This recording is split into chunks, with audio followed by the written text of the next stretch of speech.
Hello အားလုံးပဲမင်္ဂလာပါ2026အတွက်ကရဲ့ပထမဆုံးဗီဒီယိုလေးအနေနဲ့ share လုပ်ပေးသွားခြင်းတဲ့အကြောင်းအရာကတော့လုပ်ငန်းဝင်နေတဲ့သူတွေအတွက်အရေးကြီးဆုံးလေးဖြစ်သလိုအခုလိုမျိုးနှစ်တစ်နှစ်ရဲ့အစမှာ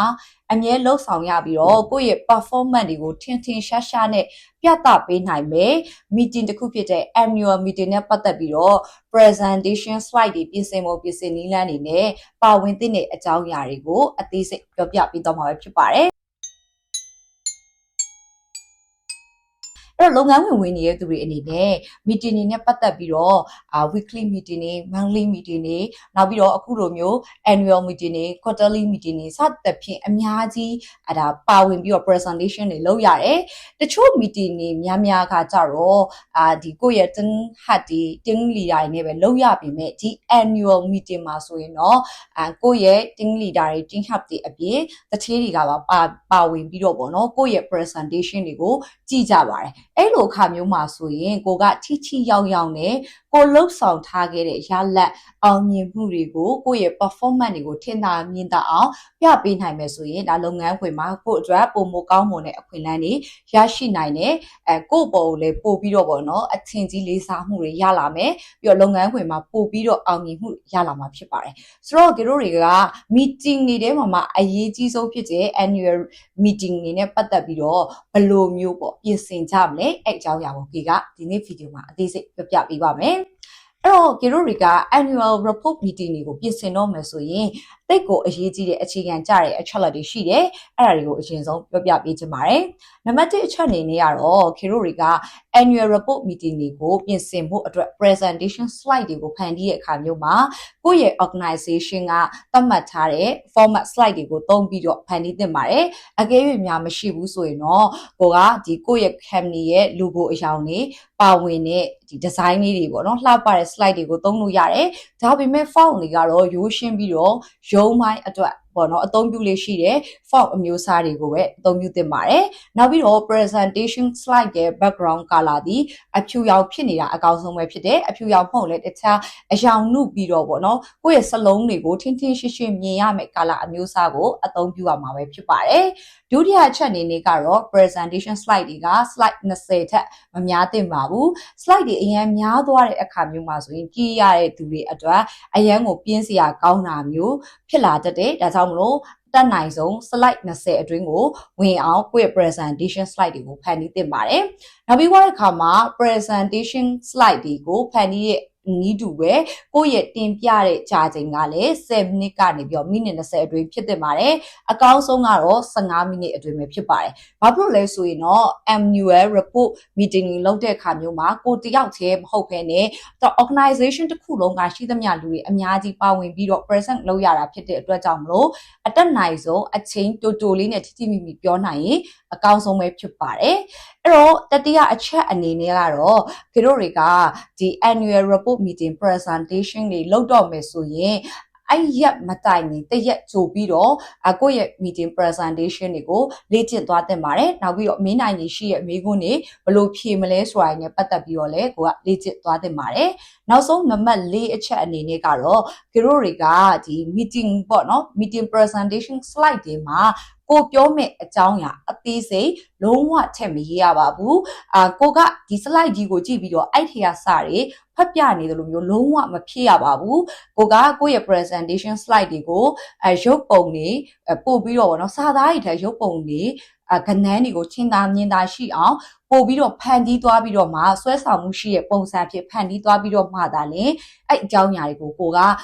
ပေါ့နော်ပုံတွေကိုကြည့်ခိုင်းပြီးတော့မှကိုကဗစက်ကနှုတ်ကနေပြီးတော့အကြောင်းအရာတွေကိုရှင်းလင်းပြောကြတဲ့ပုံစံမျိုးကိုလှုပ်ဆောင်ရမှာဖြစ်ပါတယ်အဲ့တော့ဒီချက်လက်တွေက annual report meeting presentation slide တွေကိုဖန်တီးတော့မယ်ပြင်ဆင်တော့မယ်ဆိုရင်အရေးအကြီးဆုံးဖြစ်တဲ့အခြေခံအကြောင်းအရာတွေဖြစ်ပါတယ်ဆက်ပြီးတော့ဒီ annual report meeting presentation slide တွေကိုလက်တွေ့အနေနဲ့ဖန်တီးပြပေးသွားပါမယ်annual report meeting presentation slide တွေကိုစပြီးတော့ဖန်တီးဖို့အတွက်ဆိုရင်တော့Google ရဲ့ project ဖြစ်တဲ့ Google slide ကိုသုံးပြပေးမယ် Microsoft ရဲ့ project ဖြစ်တဲ့ Microsoft PowerPoint ကိုသုံးပြီးတော့ဖန်တီးခြင်းနဲ့ဆိုရင်ရပါတယ်သူတို့ရဲ့အသုံးပြုပုံနည်းလမ်းကအတူတူပဲဖြစ်ပါတယ်အဲ့တော့အရင်ဆုံးGoogle account နဲ့ဝင်လိုက်မယ်ဒါဆိုရင်ရဲ့ Google account ပေါ့နော်ပြီးသွားပြီဆိုတာနဲ့ဒီ app ပေါ် click နှိပ်ပြီးတော့ drive ဆိုတဲ့ရှိကိုဝင်လိုက်ပါမယ် အဲ့တော့ Google Drive ထဲကိုရောက်သွားပြီဆိုရင်တော့ကေတို့တွေက new ဆိုတဲ့ပုံကို click နှိပ်လိုက်မယ်ပြီးတော့ရင် Google Slide ဆိုတဲ့ပုံကို click နှိပ်လိုက်ပါမယ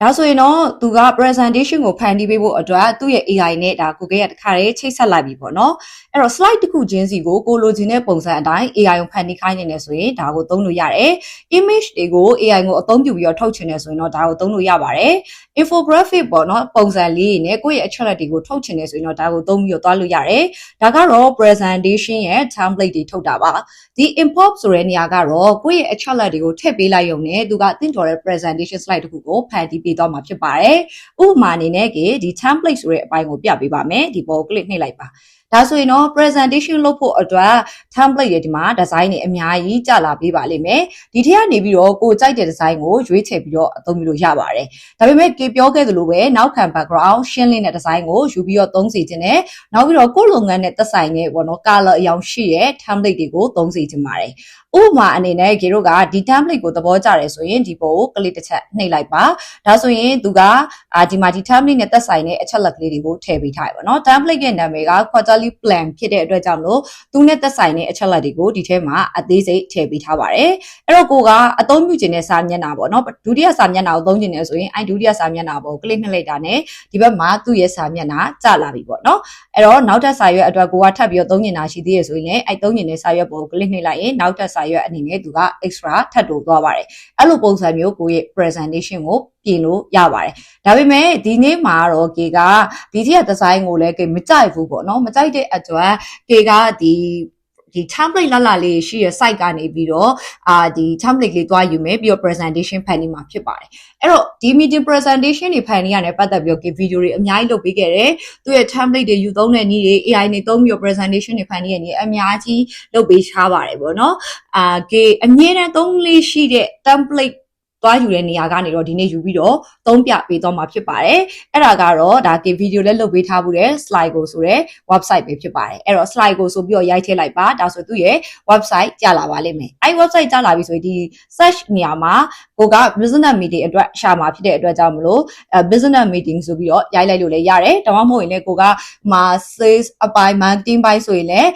ဒါပေါ့နော် sales annual report ဆိုပြီးတော့ရိုက်လိုက် marketing annual report ဆိုပြီးရိုက်လိုက် HR ဒီလိုပုံစံမျိုးရိုက်မယ်ဆိုရင်တည်တံ့ပေါ့နော်ကိုက်ညီမှုရှိဟာတွေကြာလာပါလိမ့်မယ်နော်အဲ့တော့ဒီမှာ presentation slide ကလေးကြာလာပြီသူက design လေးတွေအရန်လှပါတယ်ကြတို့တွေဒီ presentation slide တွေကိုပါဒီလို crown ပုံစံအဝါလေးပါနေတော့ပတ်စံပေးမှဒီ slide ကိုယူသုံးလို့ရမှာဒီလိုမျိုးမပါတဲ့ဟာတွေအားလုံးကတော့ကြတို့ free ယူသုံးလို့ရပါတယ်ဒီထဲကနေပြီးတော့သဘောကျတဲ့ presentation slide ကိုရွေးပါမယ်ကဲ၍များဒီထဲမှာကိုကမကြိုက်သေးဘူးဆိုရင်ဒီမှာစာရွက်35မျက်နှာကြီးတို့ကရွေးလို့ရသေးတာဖြစ်တဲ့အတွက်ဒီမှာ next page ကိုသွားလိုက်ပါမယ်เนาะအဲ့တော့ next page မှာဆိုရင်ခေတို့တွေကနောက်ထပ်ဒီမှာ design တွေအများကြီးကြာလာလိမ့်မယ်အဲ့တော့ကေကတော့ဒီ smart goal ဆိုတဲ့ဟာလေးပေါ့เนาะအဲ့ဒါလေးကိုရွေးလိုက်ပါမယ်အဲ့ပေါ်ကို click တင်လိုက်ပါမယ်အဲ့တော့ကေတို့တွေကဒီ presentation template ကပေါ့เนาะကေတို့အတွက်အဆင်ပြေမပြေဘူးဒီဘက်မှာရှိတဲ့မြားလေးတွေကိုထောက်ဆောက်ပြီးတော့သူ့ထက်မှာပါတဲ့အချက်လက်ကလေးတွေဒီဇိုင်းပုံစံလေးတွေကိုကြည့်သွားလို့ရတယ်ပေါ့နော်ကိုကအဆင်ပြေပြီဆိုရင်တော့ကေတို့ download ဆိုတဲ့ပုံ click နှိပ်ပါမယ်ပြီးဒီဘက်ဘေးက down arrow လေးပုံနှိပ်လိုက်ပါကိုက PowerPoint နဲ့ပြင်မှာဆိုရင်တော့ PowerPoint ဆိုတဲ့ပုံနှိပ်ပါကိုက Google Slide နဲ့ပြင်မယ်ဆိုရင်တော့ Google Slide ပေါ့နော် Canva နဲ့ဆိုရင်တော့ Canva ပေါ့ကေကတော့ Google Slide ပုံကို click နှိပ်လိုက်ပါမယ်ပြီးသွားပြီဆိုရင်တော့ဒီမှာ make a copy ဆိုတဲ့ဒီ button အပြာလေးပေါ်နှိပ်လိုက်ပါအဲဆိုရင်တော့ခုနကကေတို့ copy လုပ်လိုက်တဲ့ presentation slide ကကေတို့တွေရဲ့ drive file တွေကိုရောက်သွားပြီဒီနားမှာကေတို့တွေရဲ့ drive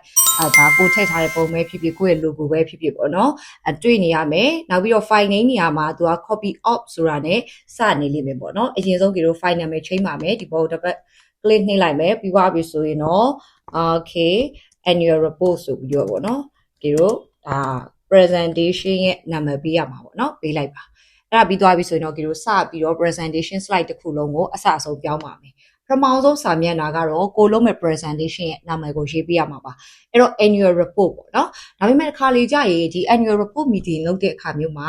ကိုယ့်ရဲ့အထက်လူကြီးကနေ meeting invitation လုပ်တဲ့အခါမှာသူကနာမည်တွေထည့်ပေးလိုက်တာမျိုးရှိရယ်ဆိုပါစို့2025 review 2026 plan ဒီလိုပုံစံမျိုးပေါ့နော်အဲ့ခါမျိုးကြာရင်တော့သူထည့်ပေးလိုက်တဲ့ခေါင်းစဉ်ကိုပဲလာပြီးတော့ထည့်ပါလောလောဆယ်တော့ကေတို့ကဒီမှာမရှိရဲ့အတွက်annual report ဆိုပြီးပဲကေပြောင်းမယ် double click နှိပ်မယ်ပြီးသွားပြီဆိုရင်တော့ annual report ဆိုပြီးတော့ပဲဒီမှာပြောင်းလိုက်ပါမယ် အဲ့ဒါပြီးသွားပြီဆိုရင်ဒီအောက်မှာတော့ဒီတို့ဒီ report က2025-2026အတွက်လုပ်တာဖြစ်တဲ့အတွက်2025ဒါ2026ဆိုပြီးရေးပါမယ်သူရဲ့အောက်မှာတော့ဒီ presentation slide ကိုဖန်တီးတဲ့တင်ပြတဲ့လူရဲ့နာမည်ကိုရေးရပါမယ်အကယ်၍များတင်းတစ်ခုလုံးကတင်ပြရဲဆိုရင်တော့ sales team ဆို sales team ပေါ့နော် marketing ဆို marketing အဲ့လိုမျိုးရှိပါနော်အဲ့တော့ present by ဆိုပြီးတော့ K ကတော့ K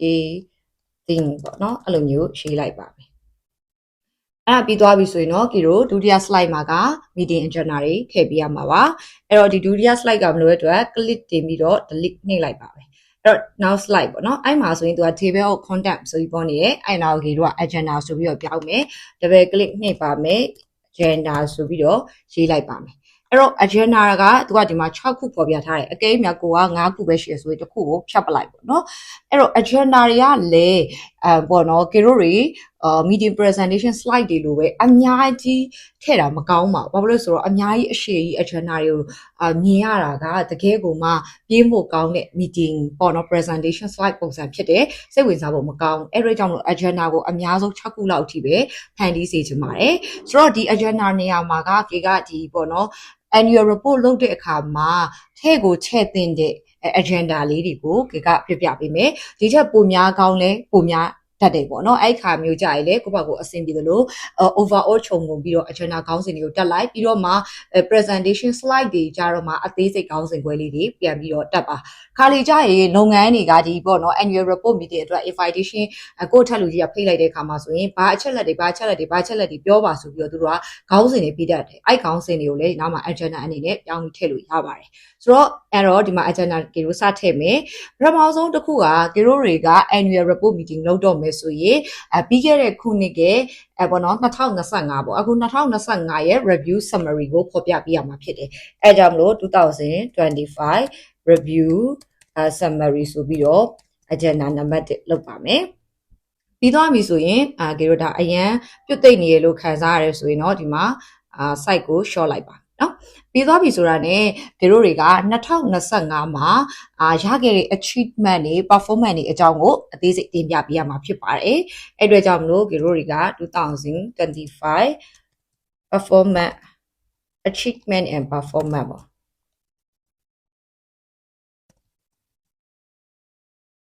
and performance အဲ့တော့ဒါတွေလေဂေတို့တွေက double click နှိပ်ပြီးတော့ဒီစလုံး site ကလေးတွေကဒီနားမှာလာပြီးတော့စလုံး site တွေအသေးအလျှော့လုပ်လို့ရတယ်နော်အဲ့ဒါပြီးသွားပြီဆိုရင်တော့ဂေတို့တွေက2025ရဲ့ resource တွေကို analysis လုပ်ပါမယ်အဲ့ဒီ resource တွေ analysis ကိုဂေတို့တွေက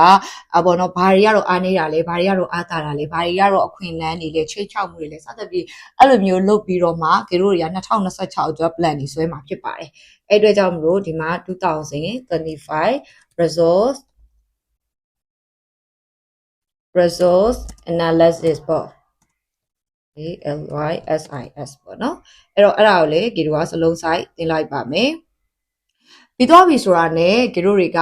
2026ရှိကိုစပြီးတော့ရောက်ပါပြီအဲ့တော့2026မှာဆိုရင်တော့ဂီတို့တွေကဘယ်လောက်ထိရလတ်တွေရမလဲဆိုတာကိုခံမှန်းပါမယ်အဲ့ဒါကြောင့်လို့2026 focus ဆိုပြီးတော့ထည့်ပါမယ်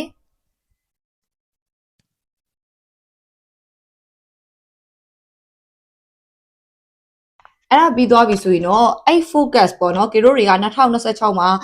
ဝင်ငွေတွေဘယ်လောက်ရအောင်လုပ်မယ် profit တွေဘယ်လောက်ရအောင်လုပ်မယ်စသဖြင့်ကေတို့ခံမှန်းလိုက်မယ်အဲ့ခံမှန်းတဲ့ goals လို့လည်းပြောလို့ရတယ်ပေါ့နော်အဲ့ကိုရောက်ဖို့အတွက်ဘယ်လိုမျိုး plan နေနဲ့သွားမယ်ဘယ်လိုမျိုးဒီ strategy တွေနဲ့သွားမလဲဆိုတဲ့ဟာမျိုးကိုကေတို့ကအသေးစိတ်ဒါတင်ပြပေးရမှာပေါ့နော်အဲ့အတွက်ကြောင့်မလို့ကေတို့တွေက2026 strategy plan ဆိုပြီးတော့ရေးပါမယ်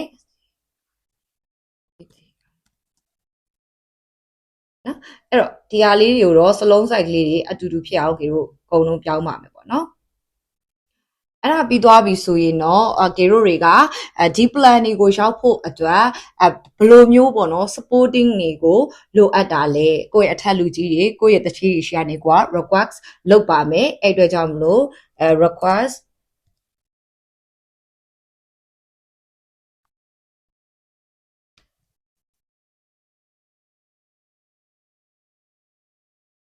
နော် support request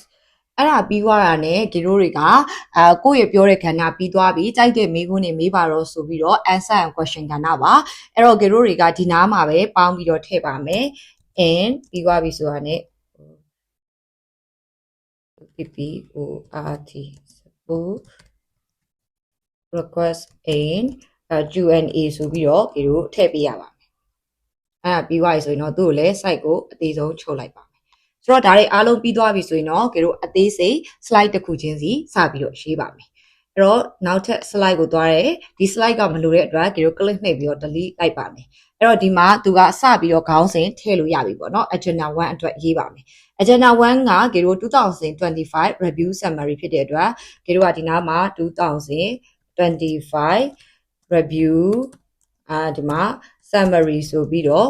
တက်လိုက်ပါမယ်ဆိုတော့ဒီလိုမျိုးပေါ့နော်မညီဘူးဆိုရင်ကေတို့တွေကဒီနားမှာချုပ်နာချိန်တာလေးအလုပ်လို့ရတယ်ပြီးတော့ site ကိုလည်းကေတို့လိုချင်တယ်လို့ပြန်ပြီးတော့ညှိလို့ရပါတယ်ဆိုတော့လောလောဆယ်ဒီလိုပဲထားလိုက်နော်ပြီးသွားပြီဆိုရင်ဒီဘက်ကပုံပေါ့နော်ဒီပုံကေတို့ကမကြိုက်ဘူးဒီပုံအစားကိုယ့်ရဲ့တင်းကပုံနေရိုက်ထားတာမျိုးထည့်ခြင်းနဲ့အဲ့လိုမျိုးထည့်တာလည်းပို့ပြီးတော့မိုက်ပါတယ်เนาะအဲ့လိုမျိုးထည့်ခြင်းနဲ့ကိုယ်တင်းက activity ရေလောက်ထားတာမျိုးတွေထည့်မယ်ဆိုရင်ပိုမိုက်တယ်အဲ့လိုထည့်ဖို့အတွက်ဆိုရင်ဒီပုံပေါ် click နှိပ်ပြီးတော့ဒီတို့တွေကဒီမှာ replace image ဆိုတာနဲ့နှိပ်မယ်ပြီးတော့ upload from computer ဆိုတဲ့ဟာကိုရွေးပါမယ်ပြီးရင်တော့ photo library ဆိုတဲ့ပုံ click နှိပ်ပြီးတော့ကိုယ့်ရဲ့ဒီထဲမှာရှိတဲ့ပုံတွေတွေကနေပြီးတော့ထည့်ပေးရမှာဖြစ်ပါတယ်เนาะဆိုတော့ကေကတော့ဒီထဲကနေမယူတော့ဘူးအဲ့တော့ဘယ်ကနေယူမလဲဆိုရင်ကေကဒီနားမှာ replace image ဆိုတာကိုနှိပ်ပြီးတော့ stock and web ဆိုတဲ့နေရာကနေယူပါမယ်အဲ့တော့ stock and web ဆိုတဲ့နေရာမှာねကေတို့ကဥမာ meeting ပေါ့ business meeting ကပုံလေးတွေထည့်တင်နေဆိုရင်INESS business meeting ဆိုပြီးတော့ကေရိုက်လိုက်မယ် enter ခောက်လိုက်မယ်ဒါဆိုရင်သူ့ရဲ့ပုံလေးကြာလာလိမ့်မယ်အဲ့ပုံလေးကိုကေကဒါတပုံရွေးပြီးတော့ထည့်လိုက်ပါမယ်ဆိုဒီပုံလေးထည့်လိုက်မယ်ဒါဆိုပုံလေးကိုပို့လှတော့ထားလိုက်အဲ့ဒါပြီးသွားပြီဆိုရင်တော့ကေတို့စပြီးတော့ဒီ2025 review summary ရေးပါတော့မယ်အဲ့တော့နောက်စာမျက်နှာရှိသွားလိုက်မယ်ခေါင်းစဉ်က2025 review summary ဖြစ်တဲ့အတွက်ဒီမှာကေတို့က2025 review summary ဆိုပြီးတော့ရေးလိုက်ပါမယ်အဲ့တော့2025 review summary ကိုကေတို့အစတိတ်ရွက်ပဲပေါ့တချောင်းလေးဟိုပေါ့တစ်ပိုက်ပဲရေးမှာဖြစ်တဲ့အတွက်မလိုတဲ့ဟာတွေကိုကေတို့ဖြုတ်ပါမယ်အဲ့တစ်ပိုက်မှာကေတို့ရဲ့စာကိုအစားသွင်းပါမယ်အဲ့တော့2025 review summary ပေါ့နှစ်တစ်နှစ်က review summary ရေးဘာတွေပါရမလဲဆိုတာကိုပြပြပေးပါမယ်နှစ်တစ်နှစ်က review summary ကိုပထမဦးဆုံးစာကြောင်းကစရမယ်စာကြောင်းကဆိုရင်နှစ်တစ်နှစ်မှာကိုယ့်ရဲ့ product ကကိုကြားကတ်ထားတဲ့ customer တွေရဲ့ဘလို့အခန်းကဏ္ဍကိုညှင့်ကျင်ပေးခဲ့နိုင်လဲကုညီပံ့ပိုးပေးနိုင်ခဲ့လဲဆိုတာ ਨੇ နံပါတ်1စရပါမယ်အဲ့ဒါပြီးသွားပြီဆိုရင်တော့ကိုယ့်ရဲ့ product ကနေပြီးတော့ပေါ့နော်ဟိုဘယ် channel တွေမှာရောင်းချပြီးတော့ customer အရေအတွက်ဘယ်လောက်ရရှိခဲ့ပြီးတော့မှဝင်ငွေဘယ်လောက်အမြတ်ငွေဘယ်လောက်ရခဲ့တယ်ပြီးတော့အမြတ်ပေါ့နော်ဒီ profit margin ဘယ်လောက်ရခဲ့တယ် market share ဘယ်လောက်ရခဲ့လဲဆိုတဲ့ဟာကိုပြောပြပေးရမှာဖြစ်ပါတယ်အဲ့ဒါပြီးသွားပြီဆိုတော့မှကေတို့တွေရဲ့ဒီ pro ပေါ့နော်ဒီ2025မှာရောင်းအားအကောင်ဆုံး top 3ဖြစ်ဖြစ် top 5ဖြစ် product တွေနောက်ရောင်းအားတွေအများကြီးရခဲ့တဲ့ channel တွေပြည်ငယ်တွေစသဖြင့်ဒီလိုမျိုးထည့်ပေးရမှာဖြစ်ပါတယ်ဆိုတော့ဒီနမူနာရေးချရဟာလေးရှိရဲ့အဲ့စာပိုက်ကလေးကိုဒီနားမှာထည့်ပြပေးမယ်နော်2025မှာဆိုရင်အဓိကအနေနဲ့ကေတို့ရဲ့လုပ်ငန်းကနေပြီးတော့ digital marketing ပေါ့နော်ကိုယ်ပိုင်စီးပွားရေးလုပ်နေတဲ့သူတွေကိုယ့်ရဲ့လုပ်ငန်းတွေကို online တွေပေါ်မှာလူသိများစေဖို့အတွက် digital marketing ပိုင်းနဲ့ပတ်သက်ပြီးတော့ supporting လုပ်နေတဲ့သူတွေအတွက်ဒီ consulting package ကိုအဓိကအနေနဲ့ supporting လုပ်ခဲ့တယ်နောက်ပြီးွားတဲ့အခါမှာဆိုရင် YouTube ကနေပြီးတော့ဒီ digital marketing အကြောင်းတွေပေါ့နော်ဒီလုပ်ငန်းခွင်အတွက် productivity ဖြစ်စေတဲ့ digital tool တွေအကြောင်းကိုလေ့လာနေတဲ့ learner တွေအတွက် video တွေအဲ့ဒါဘောနော်မျှဝေပေးနိုင်ခဲ့တယ်ပေါ့နော်အဲ့ကြောင့်ဒါရေးထားတယ်အဓိကကတော့ခုနကပြောခဲ့သလိုကိုယ့်ရဲ့ product ကကိုကြားကတ်ထားတဲ့ customer တွေကိုဘယ်အပိုင်းကနေပြီးတော့အဓိကညှင့်တင်ပေးနိုင်ခဲ့တာလဲပေါ့နော်အဲ့ဒါပြီးသွားတဲ့အခါမှာဆိုရင်တော့ကေတို့တွေခုနပြောခဲ့တဲ့ဒုတိယအချက်ရှိသွားမယ် customer တွေ region တွေเนาะ customer အရေးအတွက်ဘယ်လောက်ပြီးတော့ဘယ် region တွေဘယ်ဒေသမှာရှိတဲ့သူတွေနောက်ပြီးတော့ဝင်ငွေဘယ်လောက်ရခဲ့တယ်စတဲ့အကြောင်းအရာပေါ့เนาะဆိုတော့ကေကဒီမှာရေးထားတာကကြတော့အသက်20ကနေ50အတွင်းဒီ customer တွေရှိစိတ်ဝင်စားမှုရခဲ့တယ်ပြီးတော့သူတို့တွေရှိကနေလဲကေတို့တွေကဝင်ငွေဒေါ်လာ1000ရခဲ့တယ်စုစုပေါင်း customer ဝယ်ယူရတဲ့ customer အရေးအတွက်က 100ပေါ့နော်ပြီးသွားပြီဆိုရင်တို့ကအဓိကအနေနဲ့ရန်ကုန်တို့မန္တလေးတို့ဘန်ကောက်တို့အဲ့ကနေဝယ်တယ်ပေါ့နော်ပြီးသွားတဲ့အခါမှာကေတို့တွေ market share အနေနဲ့ဘယ်လောက်ရာခိုင်နှုန်းရခဲ့ပြီးတော့သူ့ရဲ့တိုးတက်သွားတဲ့ gross margin ကဘယ်လောက်ရှိရဲဆိုတာကိုပြောပြပေးထားတယ်။နောက်ပြီးသွားတဲ့အခါမှာကေတို့တွေကအဓိကအနေနဲ့ဒီပေါ့နော်ကေတို့ရဲ့ product တွေကိုရောင်းချခဲ့တဲ့ channel တွေကတော့ Facebook ရဲ့ Facebook ရဲ့ YouTube ရဲ့ဒါပေမဲ့အဓိက top 1ရောင်းရတာကတော့ Facebook ရှိကပေါ့နော်ဒီလိုမျိုးပေါ့နော် top 1ရောင်းလိုက်ရတဲ့ package ကတော့digital marketing consulting package ပေါ့ဒီလိုဟာမျိုးလေးကိုအချင်းချုပ်အနေနဲ့ပြောပြပေးရပါတယ်ဒါပေမဲ့အခုကေတို့ဒီလိုမျိုးကြီးကို present လုပ်တဲ့အခါကျရင်အရင်ရိုးရှင်းနဲ့စာတွေကိုပဲကိုကဖတ်ပြနေသလိုဖြစ်နေမှာအဲ့လိုမဖြစ်ချင်ဘူး presentation slide ကိုလှလှလေးပုံလေးနဲ့ဖန်တီးချင်တယ်ဆိုရင်အရင်တော့ကေတို့တွေကအသေးစိတ်ကိုယ့်ဘက်ကိုလုပ်ရတယ်အခုမလိုတော့ဘူး AI ကိုပဲသုံးမယ်အဲ့လိုသုံးဖို့အတွက်ဆိုရင်ကေတို့တွေကဒီစာရွက်ကိုမှဒီအောက်မှာဒီ AI ကိုသုံးမယ်ပေါ့နော်ဆိုပြီးတော့အဲ့ပေါ်လေးကို click နှိပ်လိုက်ပါအဲ့ခါကျရင်ဒီစာပိုက်ကို AI ကသူ့ဖက်သူကိုက်ညီမှုရှိရဲ့လှတဲ့ design အဖြစ်ကိုပြောင်းပေးသွားမှာဖြစ်ပါတယ်ဆိုတော့ကိုယ့်ရဲ့2025 review summary ကိုမရေးတတ်ဘူးဆိုရင်လေကေခုနပြောပြပေးသလိုအကြမ်းမြင့်အချက်လက်တွေကိုချရေးလိုက်ပြီးသွားပြီဆိုတာနဲ့ကေတို့ AI ကိုရေးခိုင်းလို့ရတယ်အဲ့အချက်လက်တွေပေါ်မူတည်ပြီးတော့မှကေတို့တွေရဲ့ဒီ2025 review summary ကိုရေးပေးပါဆိုရင်သူကအစီအစဉ်တကျနဲ့ရေးပေးလိမ့်မယ်အဲ့စာကိုထည့်လိုက်ပြီးတော့အခုလိုမျိုး presentation slide ကိုပေါ့ AI ကိုသုံးပြီးတော့ပြောင်းလိုက်တဲ့ခါကျရင်တကယ်ကိုလှပြီးတော့မှပေါ်တော့ဟို present လုပ်လို့ကောင်းတဲ့ slide design ရလာပါလိမ့်မယ် AI ကနေပြီးတော့ထွက်ပေးလိုက်တဲ့ design လေးအရန်မိုက်တယ်ပေါ့နော်တို့တွေကထပ်ပြီးတော့ဒီ design ကိုမှပြင်ချင်တာပေါ့ဥမာဖြင့်ဘယ်လို design ပြောင်းပေးပါ background အရောင်ဘယ်လိုပြောင်းပေးပါစသဖြင့်တို့ပြင်နေတယ်ဆိုရင်ဒီအောက်မှာဒီမှာကိုကစာရေးပြီးတော့သူ့ကိုပြင်ခိုင်းလို့ရတယ်ကေကတော့မပြင်တော့ဘူးဒီ design ကိုပဲယူသုံးမှာဖြစ်တဲ့အတွက်ဒီပေါ် click နှိပ်လိုက်မယ်ပြီးသွားပြီဆိုရင် insert at new slide ဆိုတဲ့ပေါ် click နှိပ်လိုက်မယ်ဒါဆိုရင်စာရွက်အသစ်အနေနဲ့သူကအစားထိုးဝင်သွားပြီပေါ့နော်ဆိုရင်ဒီမှာဝင်သွားပြီကေခုနပြောခဲ့သလိုပဲအဓိကထားပြီးတော့ရောင်းတဲ့ channel တွေကပါတယ်ရလက်ကပါ customer ပါ market share ဘယ်လောက်ရတယ်ပြီးတော့ bell region တွေ bell channel တွေကအဓိက popular package ကပါဆိုတာကိုသူကလုံးဝရှင်းရှင်းလင်းလင်းမြင်ရတယ်အဲ့တော့ကိုက presentation လုပ်တဲ့အခါမှာဆိုရင်ဒီပုံလေးကိုပြလိုက်တာနဲ့ကြည့်နေတဲ့သူတွေကလည်းသူ့ရဲ့ရလက်တွေကဘယ်လောက်ဆိုတာကိုပြပြတသားမြင်ရတာပေါ့နော်အဲ့တော့ဒီ box size ကမလို့တော့ဆိုတော့ကေတို့ delete လုပ်လိုက်ပါမယ်နော် agenda 2ကိုဆက်သွားမယ်ပေါ့နော်အဲ့တော့ဒုတိယအနေနဲ့ပြောပြပေးရမှာတော့2025မှာဒီလိုရခဲ့တဲ့ achievement တွေ performance တွေကိုအသေးစိတ်ပြောပြပေးရပါမယ်အဲ့လိုအသေးစိတ်ပြောပြပေးတဲ့အခါမှာပါကိုပါရမယ်အချက်လက်ကြောင်းပြောပြပေးမယ်ပထမဆုံးအနေနဲ့ကတော့ပြီးခဲ့တဲ့ခုနှစ်နဲ့ပြီးခဲ့တဲ့ခုနှစ်ဆိုတာကကေတို့ကအခု2025ရဲ့ရလဒ်ကိုပြောနေတာဆိုရင်တော့2025ရဲ့အရှိက2024ပေါ့နော်2024ရဲ့ရလဒ်က2025ရဲ့ရလဒ်ကိုမြင်တာအောင်အိုင်ရှင်ပြရပါမယ်။ဘာချက်လက်တွေကိုအဓိကထားပြီးနိုင်ရှိရမလဲဆိုရင် revenue လို့ခေါ်တဲ့ဝင်ငွေတွေနောက် profit တွေနောက်ပြီးတော့ဒီ profit margin တွေ customer အရေအတွက်တွေနောက်ပြီးတဲ့အခါမှာရောင်းရတဲ့ channel ဒီလိုဟာမျိုးတွေကိုနိုင်ရှင်လို့ရပါတယ်နော်အဲ့တော့ကိုကဒီ market share တွေနောက်ပြီး group profit percentage တွေအဲ့ဒါကြီးမတွက်တတ်ဘူးဆိုရင်လေ AI ကိုကိုက equation သွားပြီးတော့မေးလို့ရတယ်အဲ့ဒါကိုဘယ်လိုတွက်ရမလဲဆိုတာပေါ့နော်အဲ့တော့နံပါတ်1အနေနဲ့ပြီးခဲ့တဲ့ခုနှစ်နဲ့နှိုင်းရှင်မှာနံပါတ်2အနေနဲ့ကတော့ဂေရိုတွေကလာတလချင်းစီရဲ့ရလက်တွေကိုပြောပြပေးရမယ်ဥပမာ January February March April ဆိုပြီးဒီလိုအသက်အကျဖြစ်နေစရာလေးပြပေးရပါမယ်နံပါတ်3အနေနဲ့ကတော့ဂေရိုတွေရောင်းခဲ့တဲ့ပေါ့နော်ဥပမာဒါကတော့ sales တို့ marketing တို့ပေါ့နော်ဂေရိုတွေဒီရောင်းခဲ့တဲ့ marketing လုပ်ခဲ့တဲ့နေမြေတွေ channel တွေကိုမြင်တာအောင်ပြပေးရမယ်ဆိုပါစို့ဂေရိုတွေကဥပမာရန်ကုန်မန္တလေးရန်ကုန်ထဲမှာဘယ်မြို့နယ်တွေပေါ့အဲ့မှာဂေရိုတွေကအယောင်းတွေ marketing တွေလုပ်ခဲ့တယ်ဆိုရင်ဘယ်မြို့နယ်ရှိကဝင်ငွေဘယ်လောက်ရတယ်ဘယ်မြို့နယ်ကအဝင်ဘယ်လောက်ရတယ်ဆိုတဲ့ဟာကိုမြင်တာအောင်ဒီလို circle check ကလေးနဲ့လေပိုင် check တွေနဲ့ပြပေးသင့်ပါတယ်ပြီးတော့နေမြေတွေဆိုရင်လည်းခုနပြောသလိုအဲ့လိုပိုင်ချက်နဲ့မပြချင်ဘူးဆိုရင်လည်းခုနကဒီမြေပုံပေါ့နော်မြေပုံစကားနဲ့ပြပေးမယ်ဆိုရင်လည်းရပါတယ်နော်အဲ့ဒါပြီးသွားပြီဆိုရင်တော့ဂေရိုတွေကဒီပေါ့နော်ဒီကိုယ့်ရဲ့ရလက်တွေကနေမှ top ဖြစ်တဲ့ဒီ product တွေ top 5ပေါ့နော် top 10ဒီလိုဟာမျိုးဖော်ပြပေးရမယ် top 5ဖြစ်တဲ့ top 10ဖြစ်တဲ့ product တွေ top 5ဖြစ်တဲ့ top 10ဖြစ်တဲ့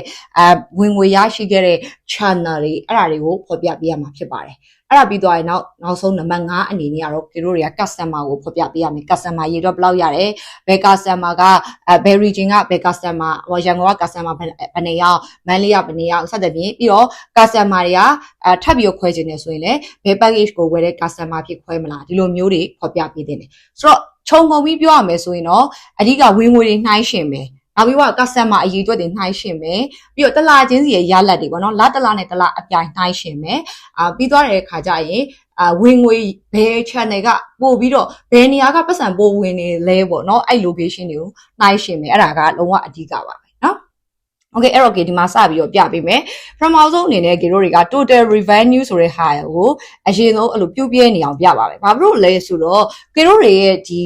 ဒီမှာပေါ့နော်ဝင်ငွေရခဲ့တဲ့ဝင်ငွေရခဲ့တဲ့ဟာကြီးကိုပြုတ်ပြဲနေအောင်ထပ်ပြီးတော့ပြဖို့အတွက်မဖြစ်မနေကိုလိုအပ်တယ်ဒါကိုသူ့ရှင်းရှင်းလင်းလင်းမြင်ဖို့အတွက်အဲ့တော့မှကိုက3ချောင်းလောက်ထပ်ထည့်ချင်ထည့်လို့ရတယ်ဒီတစ်ခုတည်းမဟုတ်ဘဲနဲ့ total revenue total profit နောက်ပြီးတော့ profit margin ဒီလိုမျိုးပေါ့နော်ကို result ကောင်းရင်ကောင်းတယ်လို့ပို့ပြီးတော့မြင်တာအောင်ပြပေးရပါမယ်အဲ့ဒါပြီးသွားပြီဆိုရင်တော့တို့တွေကပြီးခဲ့တဲ့နှစ်နဲ့နှိုင်းရှင်ပြတော့မှာအဲ့တော့2025ရက်လက်ကိုပြောတော့မယ်ဆိုရင်2024နဲ့နှိုင်းရှင်ပြရမယ်အဲ့ခါကျရင်တို့တွေကဒီဘားချက်တွေနဲ့ပေါ်ပြတာတော့အရှင်းဆုံးပုံစံပေါ့နော်အဲ့တော့ဒါဒီကနေပြီးတော့ slide မှာပါထားတဲ့ design လေးပေါ့နော်ဒီ design ထဲမှာကိုယ့်အချက်လက်တွေထည့်ပြီးတော့သွားပြင်လို့ရတယ်အဲ့လိုပြင်နေတယ်ဆိုရင်ဒီတောက်မှာရှိတဲ့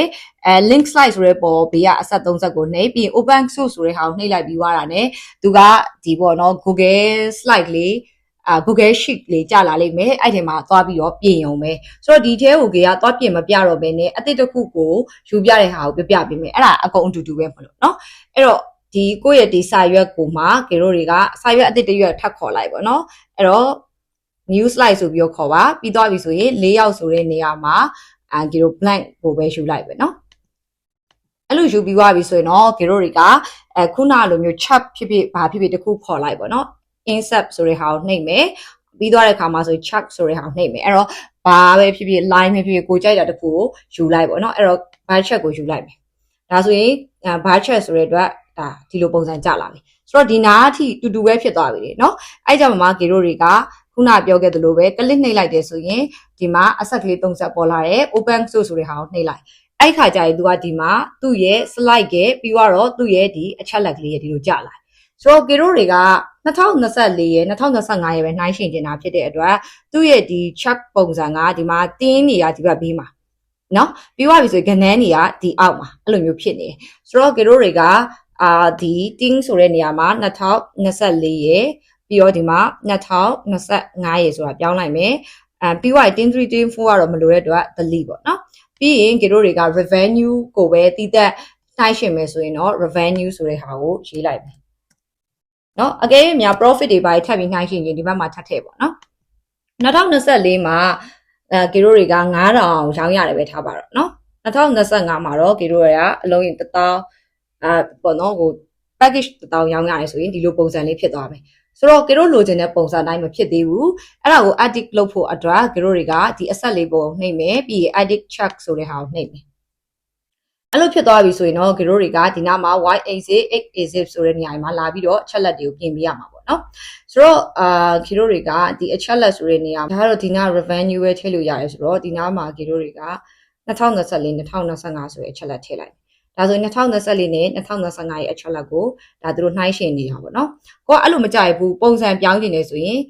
ဒီအပေါ်မှာเนาะ check type ပုံစံနေရာမှာကိုကဒီပုံစံပြောင်းနေတယ်ဆိုဒီပုံစံပြန်ပြီးတော့ပြောင်းလိုက်เนาะဒါမှမဟုတ်ပိုင်ချက်အနေနဲ့ကိုကြိုက်တာပြောင်းလို့ရတယ်เนาะပြီးတော့ရင်သူ့ရဲ့ background ပေါ့เนาะသူ့ရဲ့ background တွေသူ့ရဲ့ title တွေက revenue ဆိုပြီးတော့ပြနေတယ်အဲ့ဒါတွေအကုန်လုံးပြင်ဖို့အတွက်ဘေးက customize ဆိုရရှိသွားပါပြီး check size ဆိုတဲ့နေရာမှာအရင်ဆုံးသူက background ကအဖြူကြီးပြီး presentation slide ကကြတော့အဖြူစစ်စစ်မဟုတ်ဘူးအဲ့ဒါကြောင့်လို့ background ကိုတို့ကnone ဆိုတဲ့ဟာပြောင်းပလိုက်ပါเนาะပြီးွားရင် design ကိုတို့က 3D ပုံစံလေးပြောင်းနေဒီမှာပြောင်းလို့ရတယ်ပြီးတော့ခေါင်းစဉ်ကတို့က2025နဲ့2024နဲ့2025နှိုင်းရှင်မှာဖြစ်တဲ့အတွက်2024ပြီးတော့2025ပေါ့နော်အဲ့မှာကိုကထပ်ပြီးတော့ဒီစလုံးရဲ့ color တွေကိုထပ်ပြီးတော့ပြောင်းနေတာအလဲတွေပြောင်းနေတာဘေးတွေထားနေတာစသဖြင့်ပြောင်းလို့ရတယ်ဒီ series ဆိုတဲ့ပုံနှိပ်လိုက်ရင်တော့ဒီ color ဒီအသုံးရဲ့ color ကိုလိုချင်တဲ့အရောင်တိုင်းချိန်လိုက်မယ်ပြီးတော့အခါဒီ trunk line ဆိုတဲ့ပုံနှိပ်လိုက်ရင်တော့ဒီ line လေးပေါ့နော်ထွက်လာလိမ့်မယ်အဲ့ line မှာတို့ကအရောင်ထပ်ထည့်ခြင်းရသေးတယ်နော်ကိုကဒီရောင်မသုံးချင်ဘူးပဲခရမ်းရောင်သုံးမယ်ဆိုရင်ဒီမှာခရမ်းရောင်ပေါ့နော်ပြီးတော့မှအဲ့ line ကိုထပ်ပြီးတော့တို့တွေကဒီလိုမျိုးပေါ့နော်ဟို white ကလေးလိုချင်တယ်စသဖြင့်ကိုကြိုက်တဲ့အရောင်လေးတွေ design လေးပြောင်းလို့ရတယ်ဆိုတော့ ဒီအသေးစိတ်တော့မပြောပြတော့ဘူးဒီကကျတော့ Google Sheet ပေါ့နော်Microsoft product ဆိုရင် Excel နဲ့အတူတူပဲသုံးနေနေရအဲ့တော့က blog တွေစလုပ်ကြရအရင်ဆုံးဒီအကြောင်းနဲ့ပတ်သက်ပြီးတော်တော်လေးပြောခဲ့ဘူးတယ်ဒါပေမဲ့အခုနောက်ပိုင်းကျတော့နည်းနည်း update ဖြစ်သွားတဲ့ chat တွေအများများသွားပြီဖြစ်တဲ့အတွက်နောက်ထပ် video လေးလည်းထပ်ပြီးတော့လုပ်ပေးပါဦးပဲเนาะ okay အဲ့တော့ပြီးသွားပြီဆိုရင်တို့ခုန report နေရာကိုပြန်သွားမယ်အဲ့ဆိုတော့ဒီပုံပဲဖြစ်နေသေးတယ်တို့တွေကဒီ update ဆိုတဲ့ပုံ click နှိပ်လိုက်တာနဲ့တို့ခုနပုံချက်ချင်းတန်းပြီးတော့ပြောင်းသွားပြီတော်တော်လေးမိုက်ပါတယ်เนาะဒါဆိုရင်ရလက်ကိုနှိုင်းရှင်းပြတော့မယ်ကိုကဘာရောက်မှကြောက်ဘာညာပေါ့เนาะ presentation မှာပြောပါမယ်เนาะဒါတော့တို့မလို့ delete လုပ်ပလိုက်မယ်ပြီးတော့မြေပုံတွေဘာတွေထည့်မယ်ဆိုရင်လည်းခုနကဒီတို့ edit လုပ်ခဲ့တဲ့ဒီနားလေးပေါ့เนาะ edit လုပ်ခဲ့တဲ့ဒီ set up ဆိုတဲ့နေရာမှာဒီ chart type ဆိုတဲ့နေရာမှာလာပြီးတော့မြေပုံပြောင်းနေတယ်ဆိုရင်လည်းတို့တွေက map ဆိုတဲ့ဟာကိုရွေးပြီးတော့သွားလို့ရတယ်เนาะဒါတော့ဒီစိတ်မပြောတော့ပါဘူးအဲ့ဒါပြီးသွားပြီဆိုတာနဲ့တို့တွေတလာချင်းစီနှိုင်းရှင်တာတွေပြောခဲ့သလို top 10တွေပါတယ်အဲ့လိုမျိုးထည့်လို့ရတယ်ဆိုတော့တို့ပေးထားတဲ့ဟာတွေကနေထည့်တာဒါကိုပါကို chat ပြီးစောက်ပြီးထည့်တာနောက်ဆုံးတနည်းဘာဖြစ်လဲဆိုရင်တို့တွေလစဉ်အပတ်စဉ်ရလက်တွေကို dashboard တစ်ခုအနေနဲ့ဖန်တီးထားမယ်ဆိုရင်အဲ့ဒါကို copy ကူးပြီးတော့ထည့်တာပါအဲ့ဒီနည်းကိုပြပေးပါမယ်နောက်ထပ် slide အသစ်တစ်ခုယူလိုက်မယ်ပြီးသွားပြီဆိုရင်ဒါက save report ဆိုပြီးတော့ဖန်တီးထားတဲ့ daily save report ဟာလေးပေါ့နော် dashboard ကလေးအဲ့တော့ဒီ dashboard ကလေးကဒီမှာတနေ့စာရောင်းစင်းတို့ဘာတို့ညာတို့အဲ့လိုလေးပါတယ်ပေါ့နော်အဲ့တော့ဒီထဲကဒီ check လေးနှစ်ခုပေါ့နော်ဒီ ရောင်းရတဲ့လစဉ်ရောင်းနေရတဲ့ဟာလေးတွေပေါ့အဲ့ဒါလေးကိုဒီမှာဘေးကအဆက်ကလေး30ကိုနှိပ် copy ကူးလိုက်ပြီးတော့မှဒီပေါ်လာထည့်လိုက်မယ်အဲ့ခါကျရင်သူက link ပေါ့နော်ခုန channel တစ်ခါလေး link လုပ်ထားမလားဒါမှမဟုတ် link မလုပ်ဘူးလားတို့တွေကအများနဲ့ link လုပ်ပါမယ်ဘာဖြစ်လို့လဲဆိုတော့ဟိုဘက်ကအချက်လက် data တွေပြောင်းတာနဲ့အများဒီဘက်လည်းလိုက်ပြီးတော့ပြောင်းအောင်လုပ်ပါနေမေးဆိုရင်အချက်လက်ကဟိုဘက်ကပြောင်းသွားပြီဒီဘက်ကပြောင်းမနေဘူးပေါ့နော်အဲ့ပြဿနာတွေရှိတယ်ဆိုရင်ဒီပုံဆိုရင်ကြည့်လိုက်ပေါ့နော်ခုနပြောသလိုဆိုရင် तू က background ပါတဲ့အတွက်ဒီနားမှာဖြူဖြူကြီးဖြစ်နေတွေ့လားအနောက်ကအယောင်နဲ့မတူဘူးပေါ့နော်အဲ့လိုမျိုးဖြစ်တဲ့အခါကျရင်တို့တွေက background တွေကိုဖျောက်ပလိုက်လို့ရတယ်ဒါတော့မဖျောက်ပြတော့နော်ဒီတိုင်းလေးပဲဒါနှစ်ခုထားလိုက်ပါမယ်โอเคအဲ့တော့ဒါကတော့ခုနပြောခဲ့သလိုပဲတစ်နှစ်စာနှစ်တစ်နှစ်နဲ့နှစ်တစ်နှစ်နှိုင်းရှင်းမယ်တစ်လားနဲ့တစ်လားနှိုင်းရှင်းမယ်တော့ customer တွေနှိုင်းရှင်းမယ်ပြီးတော့ပတ်စံရတဲ့ region တွေနောက်ပြီးတော့ပတ်စံရတဲ့ channel တွေ region တွေဒါတွေကိုနှိုင်းရှင်းပေးမယ်ပေါ့နော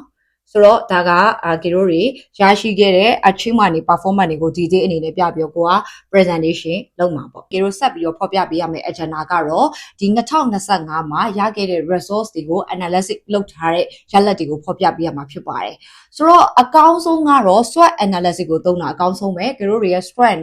တွေတို့တွေရဲ့ weakness တွေတို့တွေရဲ့ opportunity တွေ threat တွေကိုရှင်းရှင်းလေးနဲ့ဖော်ပြပေးနိုင်တယ်အဲ့ဒီအချက်လက်တွေကိုမှတို့တွေက lesson plan လုပ်ပြီးတော့ဒီ2026မှာဘယ်လို plan မျိုးနဲ့ဘယ်လိုမျိုး cover ဖြစ်အောင်သွားမလဲဆိုတာကိုဖော်ပြပေးရမှာဖြစ်ပါတယ်ဆိုတော့နောက်ထပ် agenda တစ်ခုအနေနဲ့ပေါ့နော်2025 resource analysis ဆိုပြီးတော့ခေါင်းစဉ်ထုတ်လိုက်မယ်ပြီးသွားပြီဆိုရင်တော့တို့တွေကကိုယ့်ရဲ့အချက်လက်တွေကိုအရင်ဆုံးပေါ့ဒီလိုမျိုး SWOT analysis အနေနဲ့ strength တွေ weakness တွေ opportunity တွေအရင်ဆုံးစာတွေနဲ့ထွက်လာအောင်လုပ်ရမှာဖြစ်ပါတယ်။ကဲ၍များကိုကဒီလိုမျိုးမခွဲခြားတတ်ဘူးဆိုရင်လည်းပြဿနာမရှိဘူး။တို့တွေအရှိမဖော်ပြပေးခဲ့တဲ့2025ဒီ review summary ရဲ့နောက်ပြီးွားတဲ့အခါမှာကိုကတကယ်လက်တွေ့လုပ်တဲ့အခါမှာတွေ့ကြရတဲ့အခက်အခဲတွေနောက်ပြီးတော့ကိုကဘယ် ချက်လက်ကလေးကိုပြောင်းလိုက်ရင်ဘယ်လိုပိုကောင်းလဲလို့ပေါ့နော်တွေးထားတဲ့အချက်လက်တွေအားလုံးကိုစုပြီးတော့ရေးလိုက်ရေးပြီးွားနဲ့ AI ကိုသွားပြီးတော့တို့တွေက SWOT analysis အဖြစ်ပြောင်းပေးပါဆိုပြီးတော့သူ့ကိုပြောင်းခိုင်းလို့ရပါတယ် AI နေရာသုံးလို့ရတာအများကြီးပဲအဲ့ဒီထဲကမှ Google ရဲ့ product ဖြစ်တဲ့ Google Gemini ရဲ့ကေဆိုရင်တော့ဒီ DeepSeek တို့ Perplexity တို့ဒါတွေအားလုံးကလုပ်ငန်းငွေအတွက်တော်တော်လေးအသုံးဝင်ပါတယ်เนาะဆိုတော့ဒီမှာထွက်လာတဲ့ဟာကိုက AI နဲ့ဒါစာတွေဒီလိုမျိုးပေါ့เนาะ SWOT analysis ထပ်လာပြီးအဲ့ဒါကိုမှ AI နဲ့ပုံလေးပြောင်းခိုင်းမှုအတွက်ထုံးစံအတိုင်းပဲတို့ AI ကိုသွားပြီးတော့နှိပ်လိုက်ဒါဆိုရင်တော့ဒီမှာ AI 5K ကိုဒီမှာပုံထုတ်ပေးလိုက်ပြီးအဲ့ပုံကိုclick နှိပ်လိုက်မယ်ပြီးသွားပြီဆိုရင်တော့ insert app new slide ဆိုပြီးနှိပ်လိုက်ပါမယ်ဒါဆိုရင်တော့တို့ကဒီမှာရှင်းရှင်းလင်းလင်းတွေးလို့ရသွားပြီတို့ရဲ့ strength တွေအနေနဲ့ဘာကိုသုံးချလို့ရလဲ weakness ကဘာတွေလဲဘာတွေကအဓိကအရေးကြီးလဲပေါ့နော်ဆိုတော့တို့တွေကအဲ့စာရွက်မျိုးဆိုရင်ဒါပေါ့နော်ကြည့်ရလူအနေနဲ့လည်းရှင်းရှင်းလင်းလင်းမြင်ရတယ်ပြီးတော့မှတို့တွေကအဲ့ဒီထဲကအကြောင်းအရာကိုအတည်ချဲ့ပြီးတော့ present လုပ်မှာပေါ့နော်အဲ့တော့ဒီစာရွက်ကမလို့တော့ဖြစ်တဲ့အတွက်delete လုပ်လိုက်ပါမယ် အဲ့တော့ကေတို့တွေ2025မှာ3ခုလုပ်ခဲ့ရတယ်2025 review summary 2025 achievement and performance detail ရယ်ပြီးတော့2025 resource analysis တွေပါ2025ကိုအဲ့ပိုင်းနေပြီးသွားပြီဆိုရင်တော့ကေတို့ဆက်သွားမှာတော့2026ရဲ့ကိစ္စတွေပေါ့နော်အဲ့တော့2026မှာအရင်ဆုံးကေတို့တွေက goal စီချမှတ်အောင်ပါပေါ့နော်အဲ့တော့ focus တွေလုပ်မယ်အဲ့တော့2026 focus ပေါ့အဲ့တော့အဲ့မှာလေထုံးစံနိုင်မယ်ကေတို့တွေကခုရရှိခဲ့တဲ့2025ရဲ့ result တွေထက်ကိုဘယ်နေရာတိုင်းတိုးတက်အောင်လုပ်မှာလေအဲ့ဒါကိုက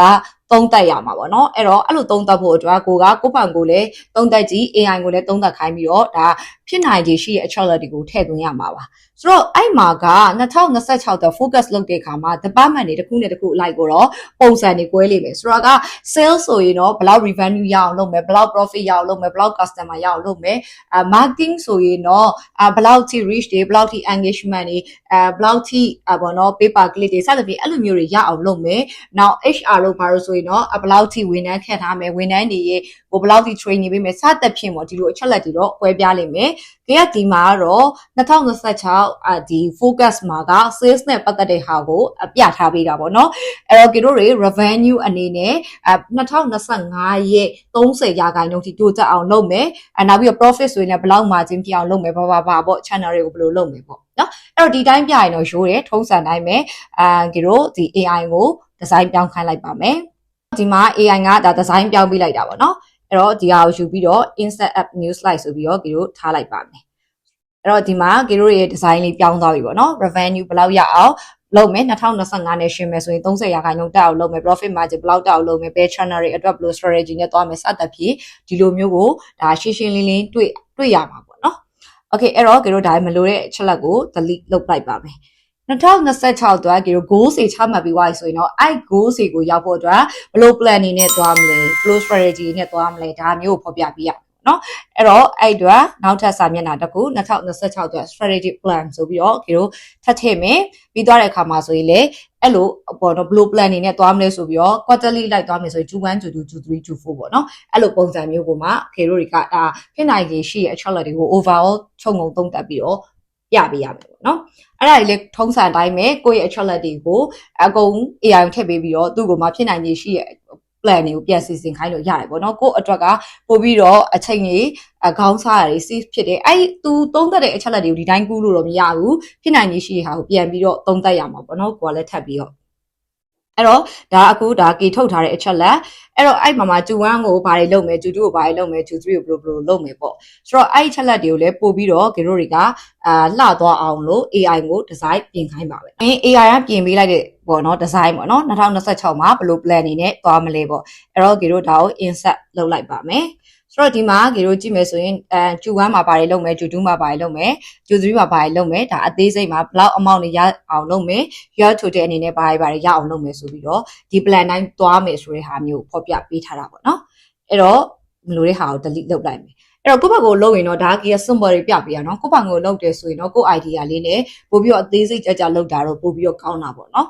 အဲ့ဒါပြီးသွားပြီဆိုရင်တော့တို့တွေက2026မှာဘာတွေလုပ်မယ်ဆိုတဲ့ goals တွေခံမှန်းချက်တွေရှိနေတယ်ပြီးတော့ဘယ်လို plan နဲ့သွားမယ်ဆိုတဲ့ဟာတွေလည်းရှိနေပြီးသွားပြီဆိုရင်ကိုယ့်အတွက်ဒီ plan တွေအထမြောက်ဖို